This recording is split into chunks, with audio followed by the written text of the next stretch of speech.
پنجمین فستیوال دهوک یا فیلمان لباجر دهوکی بردوام او. دوی فستیوال دا 131 فیلم بیانی و نافخویی دبج دارن و پیشبرکی دل سر 12 بشان هتا کرن و خلات و دیاری روزا دو ماهی دهنا دابش کرن و جماره کامازن یا در هنر و اکترین کردستان و جهان جی بجداری و فستیوالنا.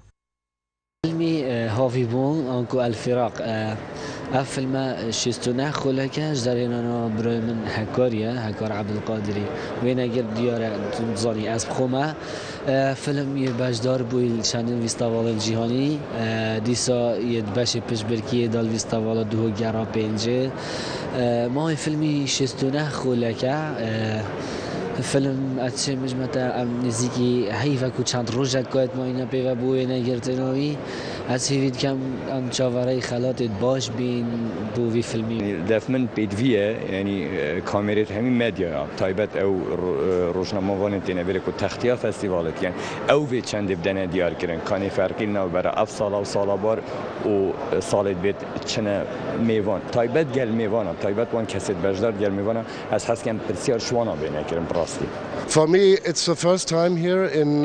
Kurdistan. هس الولايات ألمانيا هاتمة بجداري فستیوال دو که دا کریو فستیوال که باشه و خلق دو کیجی افسینگه که برفره پیشوازی هم کریو امجد سپاسیوان دیگه بوه پیشوازیه هر پروژه لم جورا بخوي هنگاوی کی راست لسر رگه که راست لبروا اگر کم کرتێکی بچووکیش هەبێت لە ملا لەولا شتێکی زۆر ئاساییە و ساڵ بە ساڵ باشتر و پێگەشتوتر دەبێت پرۆژەکە ئەم ساڵ لە پار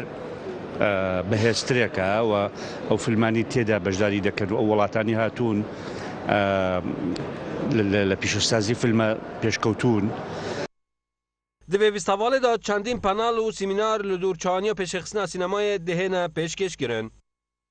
دست بکا گرا پنج فیلم فستیوال دهوکی بو افساله ده 131 فیلم هنر نمایش کردن 12 بشن جواز دا فستیوالش نه حتی 16 نه بر دوام بید که 8 روز فستیوال نه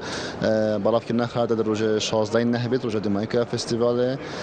گشتی بشن مد باش که نه چند بشن جواز دیف نواریگا جواز